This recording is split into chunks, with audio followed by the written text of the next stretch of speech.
Mga kaboses, mga kababayan, welcome po dito sa ating YouTube channel. Ngayon pong araw, ito, maganda pag-usapan nito mga kaboses, mga kababayan. Magre-react po tayo dito sa statement po ni AFP Chief of Staff General Romeo Browner Jr., mga kaboses, mga kababayan. Kasi kamakailan po, naglabas po ito ng statement. At ang dami pong reactions nito. Ano po mga kaboses, mga kabayan, napakarami pong nag-react, nagkomento regarding po dito mga kaboses na di umano magtatatag mga kaboses, mga kababayan ng AFP, ang gobyerno ng Pilipinas, ng Philippine Space Force o Space Command. Naku po, mga kaboses, mga kababayan, yan po'y hihimayin natin ngayon. Ano po mga kaboses, mga kababayan. At mag-re-react po kayo mga kaboses, pwede po kayo mag-comment sa baba. I-react nyo po mga kaboses, mga kababayan, ano po yung reaction po ninyo. Kung nararapat ba ito ngayon sa bansa natin mga kaboses, mga kababayan, o kailangan ba talaga itong iprioridad ng ating gobyerno sa ngayon. Basahin po natin ito pong statement ni Browner, mga kaboses, mga kababayan, o itong artikulo mula sa Ang Balita Ngayon. Browner, persang pangkalawakan ng Pilipinas, nalalapit na. Grabe. Nalalapit na umano ang pagtatatag ng isang Philippine Space Force o Space Command. Ayon kay Armed Forces of the Philippines AFP Chief of Staff General Romeo Browner Jr., matapos ihayag na nakahanda na ang plano ng AFP at naipresenta na ito kay Pangulong Ferdinand Marcos Jr. Ayon kay Browner, magsisimula muna ang AFP sa pagtatayo ng isang space center bago ito unti-unting palawakin. Ayon dito, quote-unquote, we are now planning to create our space center, which will eventually evolve into a space force or a space command. Grabe. Mga kaboses, advance na talagang Philippines dito. No? We're going to start small muna, and then later on, we're going to expand into a space command or space force. Ipinaliwanag niyang mahalaga ang paggamit ng space technology para sa pambansang seguridad.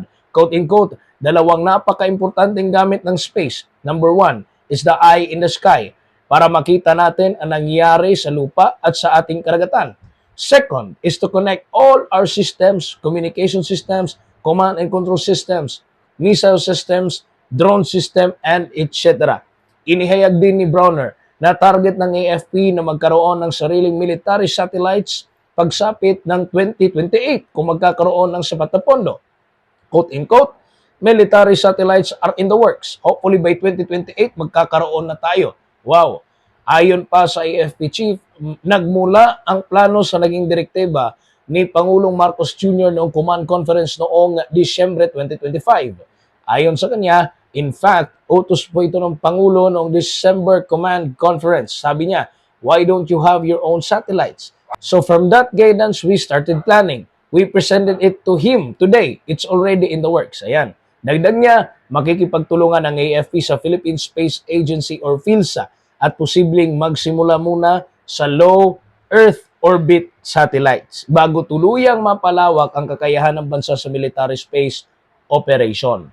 Mga kaboses, mga kababayan. Now, ano ba itong Space Force? Yung sinabi niya, mga kaboses, mga kababayan, hindi po ito kagaya ng mga movie na meron po mga sundalo na nag-aaway sa outer space. Baka po yan po yung isipin ninyo, mga kaboses, mga kababayan. Sa practice po, ang Space Force o Space Command, maaari pong mag-focus sa military satellites, surveillance, yun pong eye in the sky na sinabi ni Browner, communications, GPS and navigation, disaster monitoring, maritime domain awareness, missile and drone coordination. Meaning, technological or technology command lamang ito, mga kaboses. Hindi po ito Space Army, mga kaboses, mga kababayan. Now, as much as possible, hihimayin natin, mga kaboses, mga kababayan. Magre-react tayo ng positive and negative, mga kaboses, mga kababayan, regarding po sa issue na ito. Una, ito po mga positive muna tayo, mga kaboses, mga kababayan.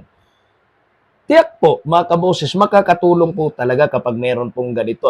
Mas matibay na national security. Kasi po, unang-una, meron tayong West Philippine Sea issue.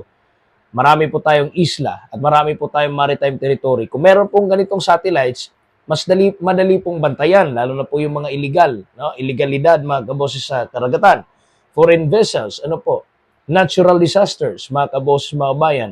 At hindi po tayo ano po mga kaboses, mga kababayan, palagi na lang pong nakatuon o nakabase doon po palagi sa ibang bansa, mga kaboses, mga kabayan, kasi marami pong satellite images ginagamit po natin galing po sa kaalyado natin ng mga bansa. Kung meron po tayong capability, mas independent na po ang Pilipinas dito, mga kaboses, mga kabayan. At ito, mga kaboses, mga kabayan, malaki rin ano po ang gamit, mga kaboses, mga kabayan, nito sa mga civilians. Ano po? Dahil po ang satellites, hindi lamang po pang militar. Pwede rin itong gamitin na forecasting ng bagyo, flood monitoring, earthquake mapping, agriculture, search and rescue, mga kaboses, mga kababayan. Now, dito lamang po tayo, medyo mabigat po ito, mga kaboses, mga kababayan. Yun po yung mga positive, pero mukhang mas mabigat po ang negatibong pananaw natin dito, mga kaboses, mga kababayan. Ito po yung punto ng napakaraming kritiko. Ano po? Marami pa pong kulang yung AFP, mga kaboses, mga kababayan. Hanggang ngayon, kulang pa tayo di ba? Sa barko, fighter aircraft, helicopters, air defense systems, radar, ammunition, logistics, mga kaboses, mga kababayan. Kaya minsan napapatanong tayo, ano po mga kaboses, mga kababayan, bakit Space Force agad? Kulang pa nga tayo, di ba? Ng mga kagamitan. Lalo na basic equipment yan mga kaboses, mga kababayan. Pangalawa, napakamahal po, mga kaboses, mga kababayan. Hindi po basta-basta ang satellites mga space infrastructure. Billion-billion po ang maaaring magastos dyan, mga kaboses, mga kababayan.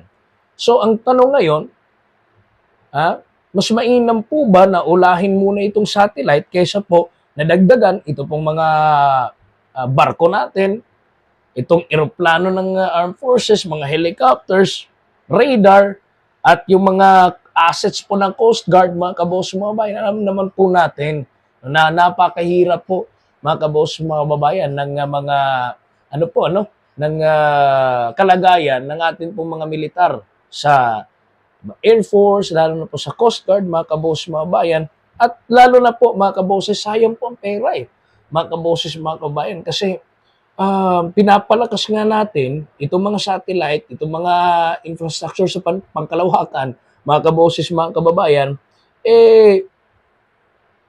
meron naman pong mga taong gutom. Wala pong suporta sa edukasyon, di ba po, mga kaboses, mga kababayan. Kahit na ma-detect man natin yung bagyo, mga kaboses, mga kababayan, hindi naman yan makakatulong kasi nga, hindi naman na makukontrol yung baha. Dapat nga may balik yung flood control na hindi na po mga kaboses, mga kababayan makukurap, di ba po? Yung disaster preparedness, kulang pa, mga kaboses, mga kababayan, kaysa po sa space capability natin. So sa balanse po nating pananaw dito, mga kaboses, mga kababayan, hindi po kailangan. Ito pong Space Force, mga kaboses, mga kababayan, mga kaboses, pwede naman po, Space Force or pwedeng mga kaboses, mga kababayan, magtulungan. Ano po mga kaboses, mga kababayan? Kasi yung pinakatanong talaga natin, ano ba ang mas pinaka-epektibo, mga kaboses, mga kababayan, na sequencing sa modernization? For example, pwede rin naman pong atin pong unahin yung pagtulong, mga kaboses, mga kababayan, sa pagbibigay suporta doon po sa mga Navy, mas palakasin pa po natin yung Air Force, kumpletuhin muna natin yung radar networks natin. Pagkatapos ito, ay dahan-dahan po natin, mga kaboses, mga kabayan, na i-develop yun po mga military space capability, mga kaboses, mga kabayan. Kasi, actually, hindi naman po mali ito paghahanda, mga kaboses, mga kabayan. Ngunit, yung concern naman po natin dito ay yung gastos at tama ba, mga kaboses, mga kababayan, na talagang ipusi ito sa ngayon. Kayo, mga kaboses, mga kabayan, ano po yung reaksyon ninyo, opinion session regarding po sa napag-usapan po natin ngayon pong araw, mga kaboses, mga kabayan. God bless po sa inyong lahat. At comment po kayo sa baba. Please like, subscribe, and hit the notification bell para notify po kayo sa lahat po natin ng mga uploads. God bless po sa inyong lahat. Ako po si Kaboses Wins. At yan po ang Standpoint Analysis.